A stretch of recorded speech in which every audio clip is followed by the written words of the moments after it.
The pipe connects with bone. The sound is wet and sharp. Someone screams. Someone else is already on the ground. This is how territory gets decided in Brooklyn. Not with words. Not with handshakes. With violence in an alley between a bodega and an abandoned furniture store. 20 guys. 2 crews. The kind of fight where someone's going to the hospital and someone might not come back. Jimmy Reese is 17. He's swinging a baseball bat that used to be his little brother's. Aluminum. Dented now from connecting with a kid from the other crew. The kid is down. Not moving. Blood on the concrete. Jimmy should feel something about that. Guilt. Fear. Something. But he doesn't. Not right now. Right now, there's just adrenaline and noise and the need to survive the next 30 seconds. The alley is narrow. Maybe 10 feet wide. 50 feet deep. One way in. One way out. Both crews trapped themselves here. Started talking shit at the corner. Escalated. Someone threw the first punch. Now they're here. In this alley. With weapons. With intent. With consequences that won't become real until later when the adrenaline wears off and someone counts the bodies. Marcus, Jimmy's cousin, has a knife. 8-inch blade. He's circling this kid from the Heights crew. Everyone calls him Scarface. Not because he has scars. Because he gives them. He's older. 22. Been doing this longer. Knows how to hurt people efficiently. They're about to clash. Marcus lunging forward. Scarface bringing his pipe around. This is the moment. Someone's getting cut. Someone's getting their skull cracked. Someone's mother is getting a phone call tonight. Then the noise changes, not stops. Changes. Someone at the mouth of the alley says something. Not loud. Not a shout. Just 2 words, oh shit. And like a switch flipping, the fight pauses. Not stops. Pauses. Everyone's still in their stances. Still holding weapons. Still ready. But everyone's attention shifts. To the mouth of the alley. To whoever just walked past. Jimmy sees him for maybe 2 seconds. Black jacket. Walking normal. Not fast. Not slow. Just walking. Going somewhere. Hands in pockets. Not looking at the fight. Not acknowledging it. Just passing by the alley mouth on his way to wherever he's going. 2 seconds. That's all. Then he's gone. Past the alley. Out of sight. But something's changed. Jimmy feels it immediately. The energy. The anger that was fueling everything 30 seconds ago. It's not gone, but it's muted. Like someone turned down the volume. And suddenly this fight that seemed like life or death 5 seconds ago seems like something else. Seems stupid. Seems small. Marcus lowers his knife. Just slightly. Scarface sees it. Lowers his pipe. Just slightly. Nobody says anything. Nobody gives orders. But weapon by weapon, everyone starts backing up. Toward their own side of the alley. Creating space. Creating distance. 10 seconds ago, Jimmy was ready to cave someone's skull in. Now he's just trying to figure out why he's backing away from a fight he thought he wanted. The answer is walking down the street toward the bodega. And 20 guys in that alley all made the same calculation without discussing it. Whatever they're fighting about isn't worth continuing while that man is within 100 feet. Inside the bodega, Rashid watches through bulletproof glass. He's owned this store for 19 years. Seen everything. Shootings, stabbings, police raids, drug deals, everything that happens in Brooklyn after dark. He stopped calling cops years ago. Learned that lesson early. You call the cops, people remember. Better to stay neutral. Sell cigarettes and lottery tickets and mind your business. But tonight, he's watching something he's never seen. And he's worked this neighborhood long enough to know when something isn't normal. The bell above his door chimes. Mike Tyson walks in. Rashid knows immediately. Everyone in Brooklyn knows what Mike Tyson looks like. Used to live in Brownsville. Still comes around. Still walks these streets. Still shops at neighborhood stores like he never left. Evening, Tyson says. Nods at Rashid. Walks toward the refrigerated section in the back. Rashid nods back. Can't speak, because through his bulletproof glass, he's watching the fight in the alley. And something impossible is happening. They're stopping. Both crews. Backing away from each other. Weapons lowering. The fight that was building towards someone dying is just ending. No cops. No intervention. Just ending. Like someone flipped a switch and everyone simultaneously decided this wasn't worth it anymore. Tyson is in the back getting a bottle of water. Hasn't said anything. Hasn't looked at the alley. Hasn't acknowledged the fight exists. Just walked in. Normal. Like any other customer. But the fight is stopping. And Rashid, who's seen 19 years of violence in this neighborhood, is watching something that shouldn't be possible. 20 guys with weapons who are trying to kill each other are walking away. Both crews scattering, creating distance. The alley emptying. Tyson comes to the register. Water. Pack of gum. $3.50. Rashid manages. Tyson hand him $5. Keep it. The bell chimes. Tyson's gone. Walking back the way he came. Past the now empty alley. Past the bodega. Down the street. Just another Tuesday night walk. Nothing special. Nothing dramatic. But in that alley, 20 guys are gone. Scattered to different corners. Different blocks. The fight over without ending. Just stopped. Like it never mattered in the first place. Jimmy walks 6 blocks before his hand stops shaking. He's still holding the bat. Doesn't remember deciding to bring it with him. Just realized at some point he was walking and the bat was in his hand and his cousin Marcus was next to him, quiet, not saying anything. They stop at a corner. Under a streetlight. Neither of them knows what to say. Neither of them understands what just happened. They were in a fight. A real fight. The kind you don't walk away from. The kind that ends with someone in an ambulance or worse. And then they just left. Both crews. No discussion. No agreement. Just simultaneously decided to stop. That was him, right? Marcus finally says. That was Mike Tyson. Jimmy nods. Yeah. He didn't do anything. No. Didn't say anything. Didn't even look at us. I know. Marcus is quiet for a long time. Then why did we stop? That's the question. The one Jimmy's been trying to answer since the moment he started backing out of that alley. Why did they stop? Nobody told them to. Nobody threatened them. Tyson didn't even acknowledge they existed. Just walked past. 2 seconds of visual contact. Not even contact. Just proximity. Just being in the same area code as their violence. But it was enough.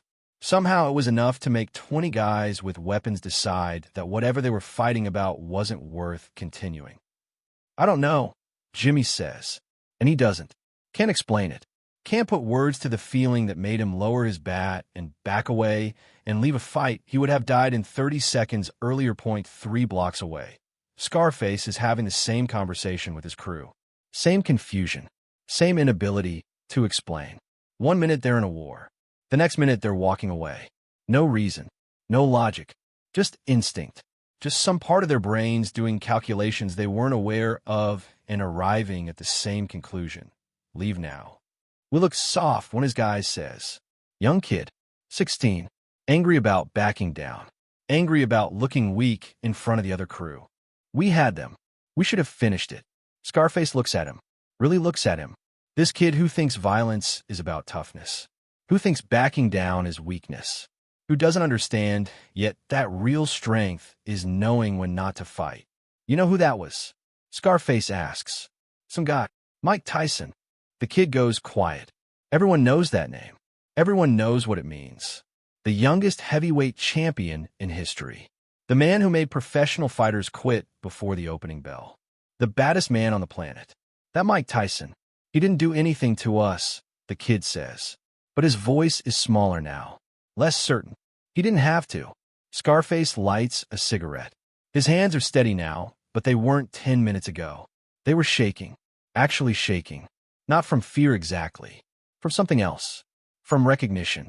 From understanding something his conscious mind couldn't process, but his instincts could. You ever been in the same room as a fire? You don't have to touch it to know it'll burn you. You just know. Your body knows. That's what that was. The kid doesn't understand. Won't understand for years. Maybe never. But Scarface understands. Has been in enough real violence to recognize the difference between people who pretend to be dangerous and people who are. Mike Tyson wasn't pretending. Wasn't performing. Was just existing. And his existence rearranged the hierarchy of threat in that alley without him trying. Without him wanting to. Just by being there. 1 week later, Detective Sarah Morrison sits in her office reading incident reports. Standard Tuesday night in Brooklyn. 3 assaults. 2 robberies. One domestic disturbance. The usual. Then she finds one that doesn't make sense. Filed by Marcus Webb, 19 years old, works at a bodega, witnessed a gang fight that stopped for no reason. Both crews scattered. No arrests. No injuries beyond minor cuts and bruises. Fight just ended. Morrison has been a detective for 8 years. She knows gang violence. Knows how these things go. They escalate. They end with someone hurt. They don't just stop. Not without police. Not without someone getting scared enough or hurt enough to quit. They don't stop because everyone simultaneously decides to walk away. She calls Marcus in, asks him to walk through it again. He tells the same story. 20 guys, 2 crews, real weapons, real violence. Then Mike Tyson walked past, and everyone just left. Did he say something? Morrison asks. No. Did he threaten them? Make a gesture? Do anything? No. He just walked past. Didn't even look at them. Morrison writes this down, underlines it, because it doesn't make sense. 20 gang members don't stop fighting because someone walks past them. That's not how violence works. That's not how human behavior works. Unless the person walking past represents something that overrides gang logic. Something that makes territorial disputes and respect and pride seem insignificant. Something that reminds everyone involved that whatever they're fighting about is small compared to what real danger looks like. Morrison has seen Mike Tyson's fights, watched him destroy professional fighters, men trained to hurt him, men who knew what they were getting into. And Tyson broke them anyway, not just physically, psychologically, made them quit, made them afraid, made them understand that there are levels to violence, and they weren't on his level. These kids in the alley weren't fighters, weren't professionals. We're just neighborhood guys with bats and pipes pretending to be dangerous. And then real danger walked past. And every instinct they had recognized it, understood it, and told them to stop. That's Morrison's theory anyway. She can't prove it, can't write it in a report, can't explain it to her captain. So she closes the file, marks it as gang activity dispersed. No arrests, no follow-up needed, but she thinks about it, about how much violence happens because people don't understand what real danger looks like. How many fights happen because everyone involved thinks they're the toughest person in the room? How many people get hurt because they don't know when to back down? And how sometimes all it takes is proximity to someone who actually is dangerous. Not threatening, not aggressive, just genuinely, fundamentally dangerous. And that proximity can end a war without a single word being spoken. 25 years later, Jimmy Reese tells this story on a podcast. He's 42 now, works construction, has kids, coaches Little League, lives a normal life. But he's never forgotten that night. Never forgotten the feeling of lowering his bat and walking away from a fight he thought he wanted. The host asks him why. Why did they stop? What was it about Mike Tyson walking past that ended the fight? Jimmy thinks for a long time. Tries to find words for something he felt but didn't understand. Something his body knew, but his brain couldn't process. It wasn't fear, he finally says. Not like being scared of getting hurt. It was more like clarity. Like for 2 seconds, we all saw things clearly. Saw that we were kids playing tough. And real toughness just walked past us. And in comparison, everything we were doing seemed fake. Seemed like we were playing dress up.